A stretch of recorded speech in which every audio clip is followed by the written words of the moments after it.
کہ یہ دیکھیں کہ ہائر جوڈیشری میں جس طرح کے ایلیویشن ہوتی ہے ججز کی، وہ جو طریقہ کار ہے، جو سسٹم ہے، کیا وہ انصاف کی فراہمی پہ نیگیٹو اثر تو نہیں ڈال رہا؟ نہیں، میرا نہیں خیال اس میں کوئی امپروومنٹس ہو سکتی ہیں، لیکن جو ہائر جوڈیشری میں جتنی بھی اپوائنٹمنٹس ہوتی ہیں اس کا ایک طریقہ کار ہے آئینی، اور وہ فالو کیا جاتا ہے، اور اس کے بعد کوئی بھی جج صاحب جو ہائی کورٹ میں لگتے ہیں وہ 1 سال کام کرتے ہیں، اگر اس کے تھوڑی بعد دیر ان کے کی لیے کنفرمیشن ہوتی ہے. بیونڈ اس کے دیکھیں کہ سسٹم موجود ہے، ہم اس کو ریئلسٹک طریقے سے دیکھنے کی کوشش کریں کہ قانون موجود ہے، قانون کے مطابق ہوتا ہے، لیکن جو انوائرمنٹ ہمارے ہاں ڈیولپ ہوئی ہے، فار ایگزامپل کہ وکلا میں سے ایلیویشن ہوتی ہے، وکلا جو ہے ان کی بار کی اپنی سیاست ہے، پھر وہ ڈفرینٹ پولیٹیکل پارٹیز سے ان کا تعلق ہے، اور جب انہی کو وہاں سے لے کے ایلیویٹ کیا جاتا ہے، تو کیا آپ سمجھتے ہیں کہ ایک ہیومن بینگ کے طور پہ وہ بالکل انصاف کر سکتے ہیں؟ تو اور کس کو کریں؟ لا نوئنگ تو وکلا ہی ہے نا. جی جی، تو یا نیچے سے جو میں سبارڈینیٹ سسٹمز کی جوڈیشری بات کر رہا ہوں. جی جی جی، نہیں، پوری دنیا میں ایسے ہوتا ہے، ہاں پوری دنیا میں ایسے ہوتا ہے، اور وکلا میں سے ہی جج بنتے ہیں. جی، لیکن once you've been elevated as a judge and you're a part of the judiciary تو آپ اس کے مطابق چلتے ہیں. میرا اور کوشچن یہ تھا کہ کیا اگر ہم اس سسٹم پہ غور کریں، جی چونکہ اب اگر ہم نے چینج کرنا ہے اور پاکستان کو انصاف کی فراہمی میں ایک بہترین کنٹری بنانا ہے، تو یہ جو ہمارے پہلے سے سسٹمز ہیں ان کو ہمیں چینج کرنے کے بارے میں تو سوچنا ہوگا. دیکھیں، it is not really about the quality of ججز right now in the superior judiciary. جج صاحبان ہمارے کافی اچھے ہیں، مطلب کہ وہ قانون کو سمجھتے ہیں، ان کا تجربہ بھی ہے، جو ججمنٹس دے رہے ہیں اس میں بھی بائی اینڈ لارج بڑی اچھی مناسب کوالٹی ججمنٹس آ رہی ہیں.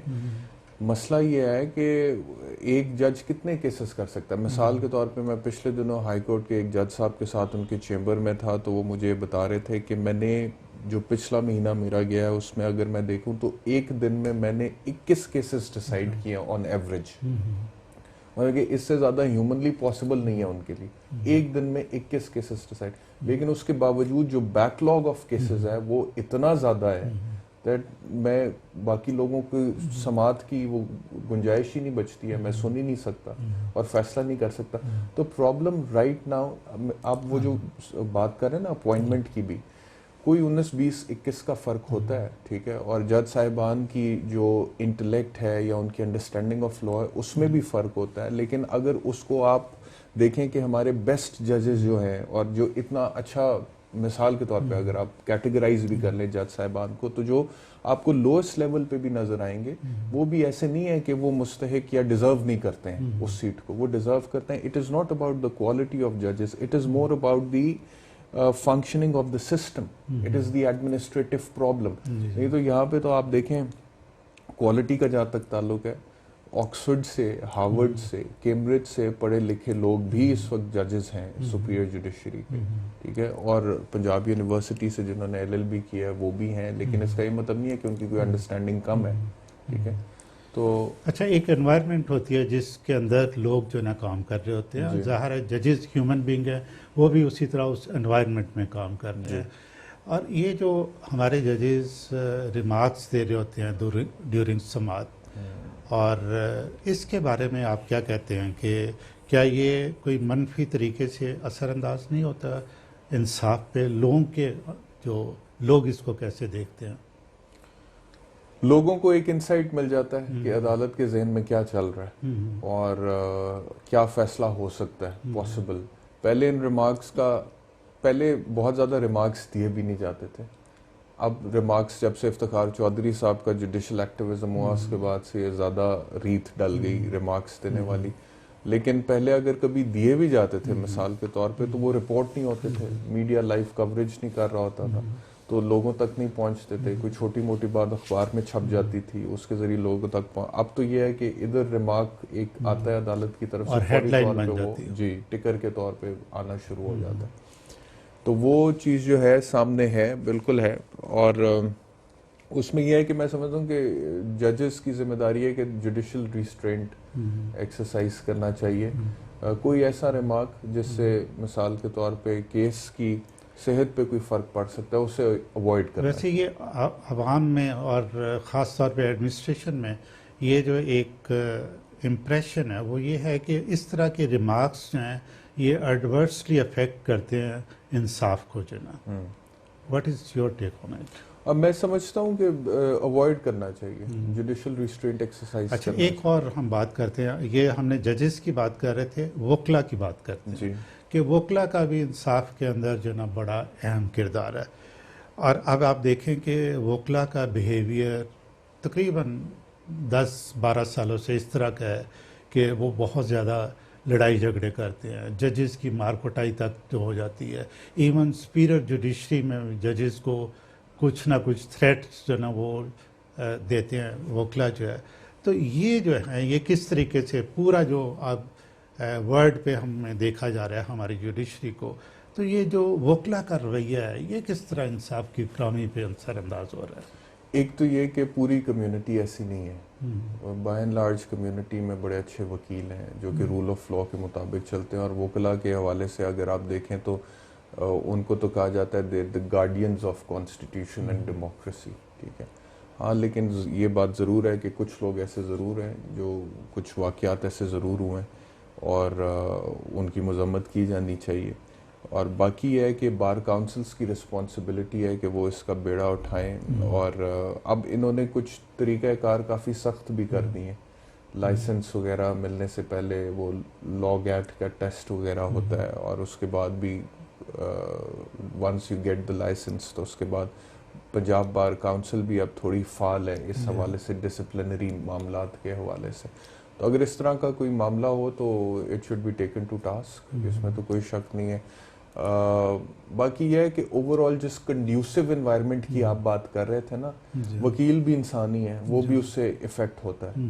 تو بہت دفعہ ایسا ہوتا ہے کہ آپ لوور کورٹس میں جائیں، it seems like a fish market. اس میں ایک دن میں اگر 300 کیس لگا ہوا ہے ایک کورٹ میں، اور وکیل صاحب جو ہیں ان کو ایک فیس دی ہے کلائنٹ نے، اور اس کے بعد کلائنٹ کا پریشر ہے. As a lawyer I can relate to that کہ کلائنٹ کا پریشر ہے کہ سر میں تانوں فیس دیتی، اینی دیر ہو گئی ہے، آپ میرے کیس کا فیصلہ ہی نہیں کروا سکے. تو وہ وکیل صاحب پہ بھی ایک پریشر ہوتا ہے. تو وہ پھر جاتے ہیں، وہ دیکھتے ہیں کہ سسٹم اگر کام ہی نہیں کر رہا، وہ جیم ہوا ہوا ہے، تو فرسٹریشن میں آ کے وکلا بھی، کیونکہ وہ انسان ہے، پھر ماحول آپ دیکھیں نا وہاں پہ جا کے، sometimes there is not even any proper place to stand and argue your case. And even if you arguing the case, تو کئی دفعہ ایسا ہوتا ہے کہ اتنا شور ہے پیچھے that there is no discipline. How can you even focus or concentrate on the argument and address the presiding officer with respect to a certain legal point. ٹھیک ہے، when there is the environment is totally اچھا آپ یہ دیکھیے گا، یہ جو آپ کہہ رہے ہیں بالکل ٹھیک ہے، اسی طریقے سے رپورٹ کیا جا رہا ہے اور یہ فیکچوئل پوزیشن ہے. تو پوری دنیا، میرے صرف کہنے کا مقصد یہ تھا کہ اس میں چیدہ اگر کوئی واقعہ اس طرح کا ہو جاتا ہے تو اس میں ضرور اس کی مذمت کی جانی چاہیے. It should be taken to task, but at the same time we should not label the entire community کہ پوری کمیونٹی ایسی ہے، یا زیادہ تر وکیل کرتے ہی ایسے ہیں، کیونکہ سب ایسے نہیں ہیں یا زیادہ تر ایسے نہیں ہیں. کچھ لوگ جو ہیبیچول ہیں ان کے حوالے سے آپ کی بات ٹھیک. اچھا ویسے یہ ہے کہ آپ ایک وقت تھا کہ یہ وکلا جو ہیں انہیں قانون دان سمجھا جاتا تھا، بلکہ کہا جاتا تھا، اور ان کی بہت عزت ہوتی تھی. میں اپنے اسکول کی ایج سے آنورڈ جب دیکھتا ہوں تو میں دیکھتا ہوں کہ جو بھی وکیل ہوتا تھا اور اس نے کالا کوٹ پہنا ہوتا تھا تو لوگ اس سے رائے لیتے تھے، اور وہ بھی فری آف کاسٹ جو ہے اپنی لوکیلٹی کے اندر لوگوں کو گائیڈ کر دیا کرتے تھے، اور بڑی عزت ہوتی تھی ان کی. لیکن آپ یہ دیکھیں کہ معاشرے میں اس طرح اخلاقی ڈکلائن کی وجہ سے دنیا جو ہے ہمارا، جب ہم دیکھتے ہیں کہ ہم انصاف کی فراہمی میں ہماری جوڈیشری جو ہے 126ویں نمبر پہ 130-32 ملکوں کے اندر، تو ایک ہزیمت کی بات تو ہوتی ہے. تو ہمیں کیا سوچنے کی بات ہے کہ یہ کس کو سوچنا چاہیے؟ کیا یہ ججز کو اور بار کو بیٹھ کے اس پہ سوچنا نہیں چاہیے کہ ہم کچھ ایسا کریں کہ ہمارا امپریشن یہ نہ ہو اور ہم لوگوں کو انصاف بھی وقت پہ مہیا کر سکیں؟ بالکل سوچنا چاہیے، اس میں تو کوئی دو رائے نہیں ہے. سوچنا چاہیے، اور اس کے اوپر صرف سوچنا نہیں چاہیے بلکہ باقاعدہ طور پہ کوئی اسٹریٹجی بنا کے اس کو امپلیمنٹ کرنا چاہیے. اور جہاں تک وکلا کا تعلق ہے تو آپ نے کہا کہ ان کی ایک زمانے میں بڑی عزت ہوتی تھی، اور ابھی بھی میں سمجھتا ہوں کہ بڑا آنریبل پروفیشن ہے. آپ دیکھیں کہ تاریخ میں اٹھا کے دیکھیں کہ بہت سارے ایسے لوگ جو کہ تاریخ میں زندہ رہ گئے اس دنیا سے جانے کے بعد بھی ان کا تعلق شعبہ وکالت سے تھا. اس چیز میں کوئی شک نہیں ایک کہ یہ مثال آنریبل پروفیشن ہے. جی ٹیچنگ بھی جیسے بہت آنریبل پروفیشن ہے، لیکن یہ جو ہمارا انحطاط ہے سوسائٹی کے اندر، وہ اس میں تو تقریباً ہر اوور آل شعبہ معاشرے میں ہر جا شعبے میں ہی آیا ہے. جا آپ سیاستدانوں جا کی کوالٹی دیکھ لیجئے. اچھا، ایک اور بہت امپورٹنٹ جی کویسچن جو ہے، یہ جب بھی ہم لوگ بیٹھے ہوتے ہیں، بلکہ سمجھے کہ مجھے موقع ملتا ہے انٹلیکچوئلس کے ساتھ بیٹھنے کا، تو بینچ اور بار کی بات چلیں کہ پہلے یہ ہوتا تھا کہ ججز جب یوں ہی وہ ایک ایلیویشن ہوتی تھی اور جج بنتے تھے، وہ اپنے آپ کو ڈسٹنس کر لیتے تھے بار سے. اب ہمارے ججز جو ہیں وکلا کی محفلوں میں جاتے ہیں، وہاں جا کے تقریریں کرتے ہیں. کیا یہ بینچ اور بار کے درمیان جو ہے ایک بالکل وال لائک دیواریں چین نہیں ہونی چاہیے کہ جی اب ہم جج بن گئے ہیں، اب اس طریقے سے جو نا ہم آپ سے فریلی مکس نہیں ہو سکتے، تاکہ پبلک جو ہے وہ یہ دیکھے کہ یہ جو جج کے منصب پہ بیٹھے ہیں، یہ ان کی کوئی دوستی نہیں، کچھ نہیں ہے، اور یہ انصاف کریں گے قانون کے مطابق. آئیڈیلی اسپیکنگ تھوڑا ڈسٹنس زیادہ ہونا چاہیے، لیکن یہ ہے کہ بار اور بینچ آپ دیکھیں اگر وہاں پہ جائیں اور ان تقریبوں کا حصہ، تقریبات کا حصہ بنے سنیں، تو وہ یہ کہتے ہیں کہ بینچ اور بار ایک ہی گاڑی کے دو پہیے ہیں. کیا یہ غلط بات نہیں ہے؟ میرا خیال ہے کہ وہ اس سینس میں کہا جاتا ہے کہ انصاف کے حصول کو ممکن بنانے میں دونوں کا بڑا اہم کردار ہے. اس چیز میں تو کوئی اور شک نہیں بینچ ہے. اور بار دونوں they have to work in harmony with one another. ایک دوسرے کے ساتھ چلنا، ایک دوسرے کے ساتھ کوآپریٹ کرنا بہت زیادہ ضروری ہے. ہاں، لیکن اگر آپ اس پوائنٹ آف ویو سے بات کر رہے ہیں کہ اگر عوام کے ذہن میں یہ بات آتی ہے کہ مثال کے طور پہ جو بار کے عہدے داران ہیں، بار کے فنکشنز میں تو جوڈیشری کے ممبرز جاتے ہیں اور ان کو وہاں پہ انوائٹ کیا جاتا ہے، تو پروفیشنل کیپیسٹی میں کسی ایسے ایونٹ میں جو کہ پروفیشنل نوعیت کے جانے میں کوئی اعتراض نہیں. میں تو ویسے یہ سمجھتا ہوں کہ ذاتی طور پہ اگر مثال کے طور پہ ججز بھی انسان ہیں، اگر کسی وکیل سے یا مثال کے طور پہ مجھ سے آپ سے کسی جج کی دوستی ہے یا رشتہ داری ہے، تو ہم انہیں انوائٹ کرتے ہیں اپنے گھر پہ کھانے پہ یا فنکشن پہ یا شادی پہ، تو ان کا حق ہے کہ وہ آئیں اور اٹینڈ کریں. ہاں، لیکن یہ کانفیڈنس ہونا چاہیے ہمیں، اور انہیں اپنی جو ریپوٹیشن ہے وہ اتنی ابو بورڈ ہونی چاہیے کہ لوگوں کو پتہ ہو کہ اس طرح کی جگہوں پر جانے سے ان کے فیصلوں پر اس کا کوئی اثر نہیں پڑے گا. اچھا، ایک اور بات ہے کہ جو عوام میں یہ تاثر ہے کہ یہ جو بارس ہیں، ان کے جو جس طریقے سے یہ جو کچھ ان کی ایکٹیویٹیز ہیں، وہ انصاف کی فراہمی میں بڑا نیگیٹو رول ادا کرتی ہیں. ججز پہ ان کا پریشر ہوتا ہے اور یہ ایسے کام کرتے ہیں. مثلا ریسنٹلی آپ دیکھیں خبروں میں آ رہا ہے کہ جسٹس عائشہ ملک ہیں لاہور ہائی کورٹ کی، ان کو سپریم کورٹ میں لانے کے لیے پہلے بھی ایک جو نا موو چلی تھی، اب دوبارہ جو ہے اس کے بارے میں بات ہو رہی ہے. اور میں اخبار میں پڑھ رہا تھا کہ لیڈنگ نیوز پیپر میں یہ خبر تھی کہ پاکستان بار کونسلز نے تمام بار کونسلز کے عہدے داران کو، ان کے صدور کو بلایا ہے کہ جی آپ آئیں اور ڈسکس کرتے ہیں جسٹس عائشہ ملک کے بارے میں. نہیں ہونی چاہیے. کیا وجہ ہے؟ کیوں تو بار کونسل جب جو بارز جو ہیں وہ اس میں اپنا رول پلے کریں گی، تو جسٹس جو ہے، جو بھی مطلب کہ جج جو ہے، وہ انصاف کیسے کر سکے گا؟ نہیں، ایلیویشن کو اگر اپوز کر رہی ہیں بار کاؤنسلز یا پاکستان بار کاؤنسل کر رہی ہے تو کس بنیاد پہ کر رہی ہے؟ میرا جو نقطہ نظر ہے وہ یہ ہے کہ دس از ناٹ دیئر جاب. یہ جو ہے نا گورنمنٹ کا جاب ہے. نہیں، دیکھیں اگر کوئی ججز کی ایلیویشن جو ہے وہ میرٹ کے مطابق ہو رہی ہے تو it is the concern of the bar council. آپ بار کاؤنسل کو آئسولیٹ تو نہیں کر سکتے. بار کاؤنسل کا آپ دیکھیں نا، جو بار کاؤنسل کا نمائندہ ہوتا ہے وہ تو وہ جوڈیشل کمیشن کا بھی ممبر ہے نا، اس میں بھی بیٹھا ہوا ہے. آئینی طور پہ یہ تو رول ہے، آپ اس کو ڈینائی نہیں کر سکتے. تو میں آپ سے یہی کہہ رہا ہوں کہ جسٹس عائشہ ملک صاحبہ جو ہے بڑی کمپیٹنٹ جج ہیں، اور میں نے ان کے کورٹ میں کئی دفعہ دیکھا ہے اور پیش بھی ہوا ہوں، تو وہ بڑے اچھے طریقے سے پروسیڈنگز کو چلاتی ہیں اور بڑے اچھے فیصلے انہوں نے دبنگ قسم کے بھی دیے ہیں، and we feel very proud of that. لیکن بار کاؤنسل نے اگر ان کی جو elevation to the Supreme Court ہے اس کو اپوز کیا ہے تو وہ سینیورٹی کی بنیاد پہ کیا ہے.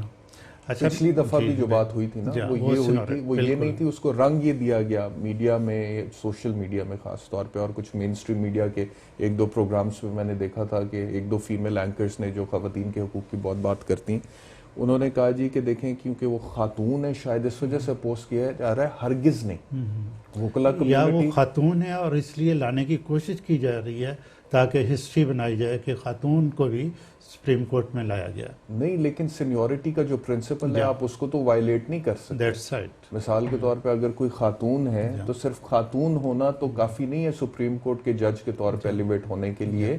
You have to have that experience and you have to have that seniority also. تو یہ تو صرف میرٹ کی بات ہے, اس میں خاتون ہونے یا نہ ہونے کا تو کوئی چکر ہی نہیں ہے. تو ہمارے یہاں پہ ٹرینڈ یہ بن گیا کہ ہم ہر چیز کو اس سے منسوب کر دیتے ہیں. اچھا میرے خیال میں بار کاؤنسل اگر اس بنیاد پہ کر رہی ہے تو بار کاؤنسل کا ایک آپ کہہ سکتے ہیں کہ رائٹ ہے, اس کو کرنا جسٹ چاہیے. سٹانس ہے, جسٹ سٹانس ہے. اگر جی اچھا, ایک میرا لاسٹ کویسچن جو ہے اس سلسلے میں وہ یہ ہے کہ پاکستان کے اندر جو رولز ہیں, جیسے آپ ابھی بتایا کہ جو بھی بار کونسل کر رہی ہے وہ قوانین کے مطابق کر رہی ہے, تو جب ہمارا انوائرمنٹ اس طریقے سے ہو جائے, سارے لوگ اس طرح ہو جائیں, ماحول اس طرح ہو جائے, معاشرے کے اندر انحطاط آ جائے, تو کیا ہمیں سارے رولز اینڈ ریگولیشنز چینج نہیں کر دینے چاہیے, قوانین چینج نہیں کر دینے چاہیے, آئین میں تبدیلیاں نہیں لانی چاہیے, کیا ہمیں ڈیئرنگ سٹیپس نہیں لینے چاہیے تاکہ ہم جسٹ سوسائٹی اپنی آنے والی جنریشن کے لیے بنا کے ان کو دے سکیں؟ دیکھیں مسئلہ یہ نہیں ہے صرف کہ آپ کا سارے کا سارا قانون فرسود ہے. There are certain sections of law جو کہ فرسود ہیں, اور اس کے حوالے سے پارلیمان کو زیادہ فعال ہونا چاہیے, لیجسلیشن کرنی چاہیے. مثال کے طور پہ ہمارا تعزیرات پاکستان 1861 کا ہے, ٹھیک ہے, ہمارا ضابطۂ فوجداری 1898 کا ہے, ہمارا ضابطۂ دیوانی 1908 کا ہے. تو پارلیمان کو زیادہ فعال ہونا چاہیے. ہماری وہ ہم نے جب کانسٹیٹیوشن پڑھا تھا تو اس میں ہمیں بتایا گیا تھا کہ کانسٹیٹیوشن جو ہے it is a living organism, ایک جاندار چیز ہے, اور یہ تبدیل ہوتا ہے بدلتے ہوئے زمانے کے ساتھ, ٹھیک ہے. تو وہ تو ٹھیک ہے, بنیادی ڈھانچہ آپ کا ٹھیک ہے, لیکن جہاں جہاں پہ قانون فرسود ہے اس کے اوپر آپ کو فعال ہونا چاہیے. یہ بات آپ کی بالکل ٹھیک ہے, لیکن میں آپ کو پھر یہ کہہ رہا ہوں کہ there is nothing wrong with the constitution of this country. Constitution ہمارا ٹھیک ہے, لیکن مسئلہ یہ ہے کہ اس کی امپلیمنٹیشن نہیں ہے. کانسٹیٹیوشن کا چیپٹر 2 جو فنڈامنٹل رائٹس کی بات کرتا ہے ایک عام آدمی کے لیے, رائٹ ٹو لائف کی بات کرتا ہے, right to be dealt with in accordance with law کی بات کرتا ہے, فریڈم آف اسپیچ کی بات کرتا ہے, فریڈم آف اسمبلی ایسوسیشن کی بات کرتا ہے, رائٹ ٹو انفارمیشن کی بات کرتا ہے. رائٹ ٹو لائف کی جو انٹرپریٹیشن سپیریئر کورٹس نے کی وہ یہ کہا ہے کہ رائٹ ٹو لائف کا مطلب یہ صرف نہیں ہے کہ ایک آدمی کو زندہ رہنے کا حق ہے, اسے ایک مناسب زندگی گزارنے کے مواقع ریاست کی طرف سے ملنے چاہیے, ٹھیک ہے, ایک ڈیسنٹ لائف سٹائل کا حق ہے اسے. تو اس کی امپلیمنٹیشن نہیں ہے.